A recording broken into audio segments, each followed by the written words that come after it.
neurodivergent. People like JJ. People like speed. People like. If I said like just Bevo. Another example. Another perfect example. I guess it's a big part of pop culture. Like pop culture is so huge now. In a sense that like, is it? Everyone knows people. Everyone knows about people. Everyone's so like, it's like, it used to be like, I would be tempted to argue Paparazzi. It's not anymore, but we can let you run it first. In a sense that I'll hear like, both sides. In a sense that like 100 years ago, people really, they didn't have like celebrities in the same way. It was like, you know, like the royals, basically. The royals and like the people in charge in Europe. And the really rich businessmen. Yeah, it's like this. You're thinking like, yeah, you do, yeah, and you don't even know what they look like. You've just heard their name, and if you met them, you'd be like, oh shit, you own this, whatever. Shit. Then it like transgressed to like radio. People knew the radio presenters. They knew the like TV presenters. And that was like one level where they knew everything that the platform was using to distribute about them. So they knew their shows, they knew how they were on these shows, whatever. Then I feel like it went a step further, which was Paparazzi, which is now, okay, now things about these pop culture like people that they're not choosing to share it. Their platform's not choosing to share it. People are going in to grab it and share it because people want that. And then I feel like another step further, that one step further was like YouTube. And it's like, you're choosing to share your stories. And then it went a step further with like Instagram, TikTok, other people filming you, clip farming, making like moments where it's people are so interested in other people. And the people that stand out the most in that are the people who are neurodivergent. People like JJ, people like speed, people like. If I said like just Bevo. That's what I was kind of waiting for. Another example, another perfect example. I was expecting like Bevo, Luke Bennett, like that. Look at the UK TikTok stardom. Exactly. But that's what I was saying. Carol the Dragon. Like, yeah. No, don't put us in the same category. Yes, we're not normal. We are quirky individuals in very many different ways. In school, you had to be cool, know all the right things to know the most popular song.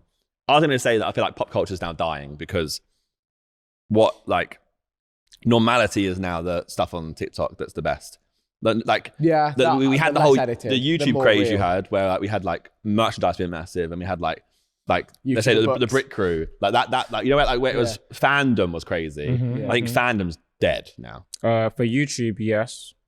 Not for K-pop artists and yeah. I guess K-pop still has it, but I think maybe like K-pop fandom isn't as big as it was. Maybe I don't know. And TV shows have it.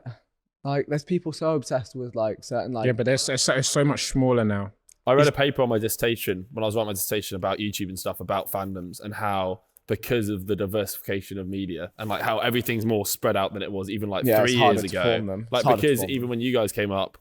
It was such a niche. YouTube was such a niche. There was there was the Brit Crew. That's two fandoms to choose from. Now there's 10,000. You can choose from so many. So there is still fandoms, but and they're you can so exist much in smaller. multiple ones as well. But that's harder. You can exist in multiple fandoms simultaneously. Yeah, people say like they've got like 10 different accounts. Multi-fandom. One's like a K-pop fandom. One's like, one's got a Brat account. Like, these are the people with a lot of time on their hands, and I feel they're just young kids. Think about it. Also, the algorithm steals that.